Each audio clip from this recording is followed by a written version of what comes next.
নমস্কার, আমি চলে এসেছি আরেকটি গল্প নিয়ে। ছোট গল্প আমি বেশ কয়েক বছর আগে লিখেছিলাম। নাম দিয়েছিলাম আমায় ক্ষম হয়ে ক্ষম। এটি একটি অ্যাকচুয়ালি নকশাল যারা নকশাল আন্দোলনে যুক্ত ছিলেন, বহু যুবক বহু তরুণ 70 দশকে মানে একটা আবেগের বশবর্তী হয়ে বা বিভ্রান্তিতে জড়িয়ে পড়েছিল। পরবর্তীকালে এরা অনেকেই বেশিরভাগই তো মারা যায় জেলে, মানে এদের নিদারুণ একটা মানে এদের পরিণতি হয়।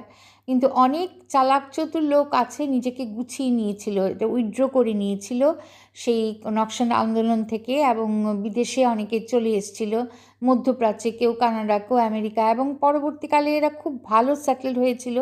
কেউ ডাক্তার, কেউ ইঞ্জিনিয়ার, এরা নকশালের সেই অস্তিত্বটা এরা মুছেই ফেলে। এরকমই একজন আমি খুব কাছ থেকে এক বয়স্ক ভদ্রলোককে দেখেছি। উনি খুবই ভালো ছিলেন, এখনও আছেন অসুস্থ।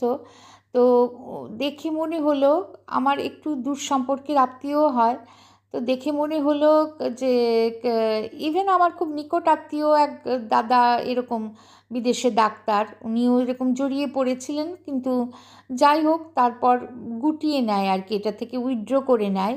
ওই সময়টাতে ক্যালকাটা মেডিকেল কলেজ, যাদবপুর, এরকম বহু বহু ব্রিলিয়ান্ট তরুণদের জীবন নষ্ট হয়ে যায়। সে আপনারা সবাই জানেন, সেটা নিয়ে ডিটেলে আমি বলি না। তো গল্পটির হচ্ছে এরকম, আমায় ক্ষম হে ক্ষম, মৌসুমী ভট্টাচার্যের লেখা। 1990 সালের এক মায়াবী আরব্য রজনী, অক্টোবর মাস, উইকেন্ড এখানে বেশ তাড়িয়ে উপভোগ করা যায়। মধ্যপ্রাচ্যের শহর মাস্কেটে কখনো সখনো বিশেষ কাজে অফিসে যেতে হলেও সন্ধ্যা থেকে বেশ ফুরফুরে লাগে অনিশের। বাঙালিদের বিভিন্ন দল আছে, কারো না কারো বাড়িতে গেট টুগেদার থাকেই। আজ অনিশের মন ভালো নেই। সন্ধ্যায় চান করে ব্যালকনিতে বিয়ার নিয়ে বসেছে। অভিজাত এলাকায় ভিলা দিয়েছে কোম্পানি। আরব সাগরের নীল জলরাশি দোতলার ব্যালকনি থেকে দেখা যায়। মোটা মাইনের ইঞ্জিনিয়ার, প্রায় 3 দশক আগে যখন প্রাণ বাঁচিয়ে চাকরি নিয়ে এসেছিল, তখন এসব জায়গা জনবসতিহীন পাহাড়ি এলাকা ছিল। আজ ঝাঁ চকচকে অভিজাত ধনীদের বসবাস এই অঞ্চলে। গিন্নি দুবার তাড়া দিয়ে গেছে। সঞ্জয়দের বাড়িতে সৎসঙ্গ মানে ঈশ্বরের আলোচনা, তারপর প্রসাদ। বেশ ক্যাটারার দিয়ে লাবড়া খিচুড়ি সার্ভ করা হয়, কিন্তু তাতে সেই স্বাদ কোথায়? প্লেটে নিয়ে বুফে সিস্টেমে প্রসাদ খাওয়া। ব্যঙ্গের হাসি এসে যায় অনিশের ঠোঁটে।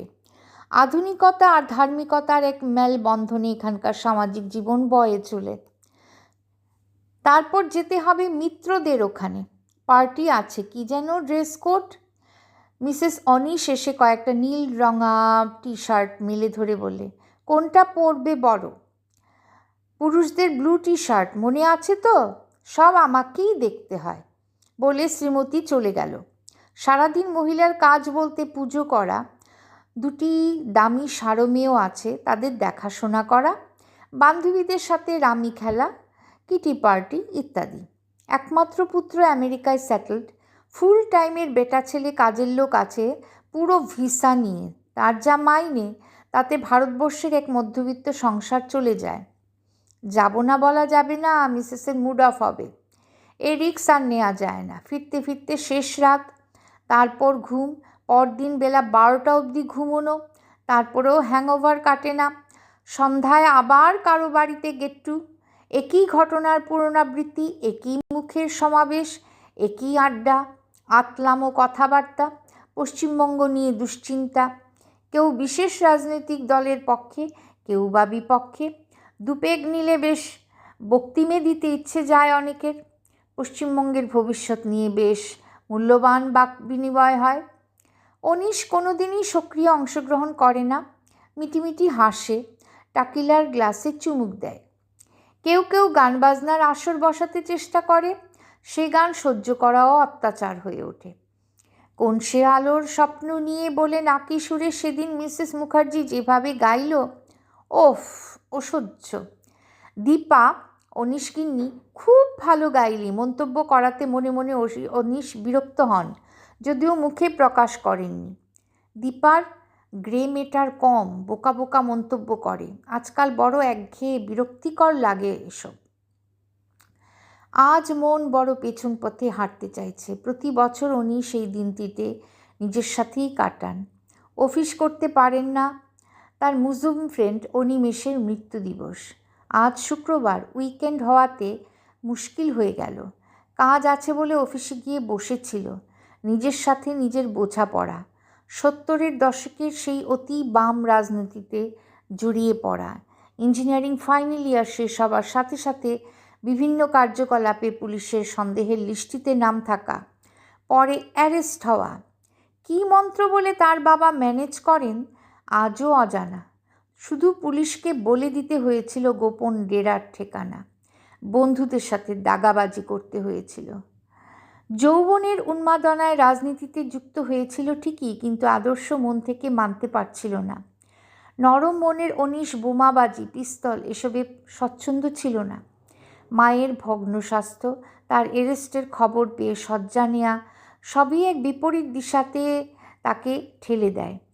পুলিশ সব খবর পেয়ে মোটা টাকার বিনিময়ে তাকে ছেড়ে দেয়। বহু বছর আসামে মামার বাড়ি আত্মগোপন করেছিল। এক ছোট প্রাইভেট কনস্ট্রাকশন কোম্পানিতে কাজ করেছিল উড়িষ্যার প্রত্যন্ত অঞ্চলে। তারপর দীপার সাথে বিয়ে, মাস্কেটে আসা। তার জীবন মসৃণ করার পেছনে তার বুদ্ধিমান বাবার অবদান। নইলে তারও অনিমেষের মতো। অনিমেষের পেছনে শক্তিশালী বাবা ছিল না। ছাপোষা নিম্নবিত্ত পরিবারটি ধ্বংসের মুখে পড়ে পুলিশের গলিতে যখন অনিমেষ মারা যায়। না, আজ স্মৃতিরা বড় জ্বালাচ্ছে। 3 পেগ খেয়েও নেশা হচ্ছে না।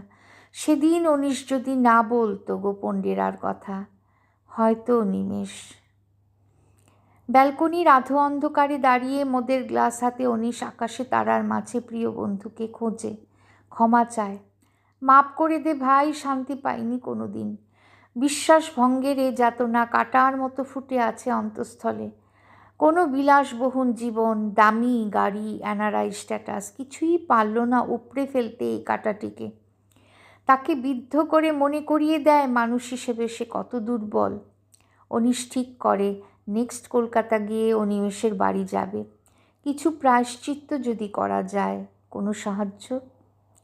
পৃথিবীর আরেক দিকে তখন রাতের অন্ধকার ঘনিয়ে এসছে। অনিমেষের বয়স্কা অনুরা ছোট বোন আটা মাখতে মাখতে ভাবছে আগামীকাল রেশনের দোকানে যেতে হবে। মাসের শেষের সপ্তাহ সব কিছুই বাড়ন্ত। অনিমেষের মায়ের হাঁপানির টান বেড়েছে, ওষুধ আনতে হবে। চারিদিকে প্রাক কালী পুজোর আয়োজন চলছে। শুধু উত্তর কলকাতার এক অন্ধকার গলির এক ভাঙাচোরা বাড়িতে 2 নারী ভাবছে, কেন এই বেঁচে থাকা, এবং আর কতদিন? ঈশ্বর বলে যদি কেউ থাকে, তুমি এত পক্ষপাতদুষ্ট কেন? নমস্কার, সমাপ্ত। আশা করি আপনাদের খারাপ লাগবে না। আমি এখন ছোট গল্পগুলো পড়ছি, ধীরে ধীরে বড় গল্পও আসবে। বেশি বড় গল্পগুলো দুটো পর্বে আমি দেব। প্লিজ সাবস্ক্রাইব করে পাশে থাকুন এবং শেয়ার করে কমেন্ট বক্সে জানান আপনাদের কেমন লাগলো।